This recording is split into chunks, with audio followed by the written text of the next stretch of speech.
Welcome back to Digits here at WSJ Live. I'm Simon Constable.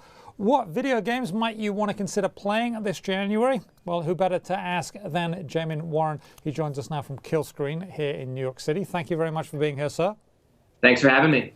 So let's get cracking. You've got 3 games we might want to consider blowing our time on. Let's go with Spaceteam first.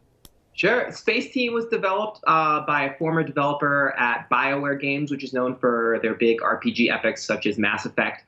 It's one of the craziest games I've played for iOS. It works really simply. Pretend you're at the helm of the space at the Enterprise. All of you hold your iOS devices, and then you get a set of all kinds of crazy commands, from release the hounds to adjust the auto flanger. So the goal is for the 4 of you to work in tandem with your iOS devices to keep the ship basically from falling into wormholes, your panels falling apart. It's totally manic. It's a great use of cooperative devices for iOS. And what if you have uncooperative trouble causers in your group? Does that make it a nightmare?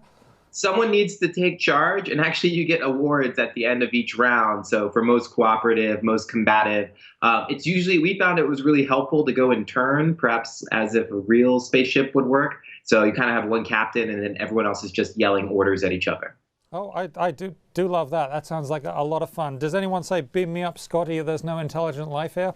That's optional. That's optional. Okay. Well, there's a new one for you. Okay, next one, Hundreds. Hundreds is developed by a company called Semi-Secret Software, some of the minds behind a really popular Flash game called Cannonball.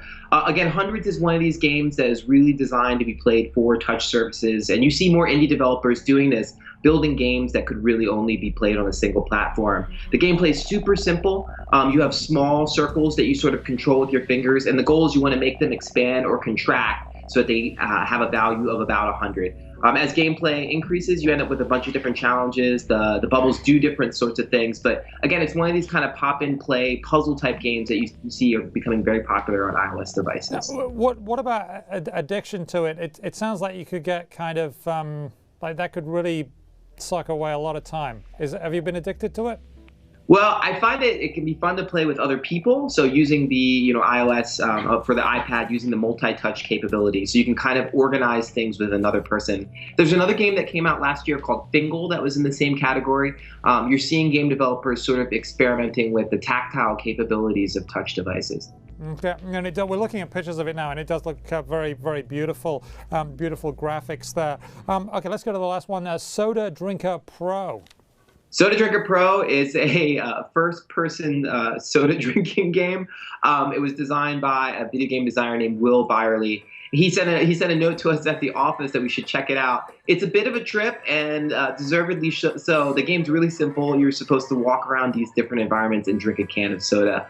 We sort of liked it here at the office for its absurdist qualities. You don't really see a lot of games that sort of are both have the feel of being unfinished but have a high sense of humor. It'll take you about 5 minutes to finish. It's a lot of fun, and we really appreciate this kind of it's a really strange game. Well, presumably they're going to come up with some sort of follow-up game called Beer Drinker Pro, in which as you drink more, it gets harder to actually achieve the goal. There's actually a game, a popular arcade game called Tapper that was sponsored by Budweiser in the early 80s, where you played as a bartender and you served angry patrons drinks. So perhaps that isn't too far off after all. Okay, well, it sounds like a lot of fun. Always a pleasure. Thank you very much, Jamin Warren of Killscreen.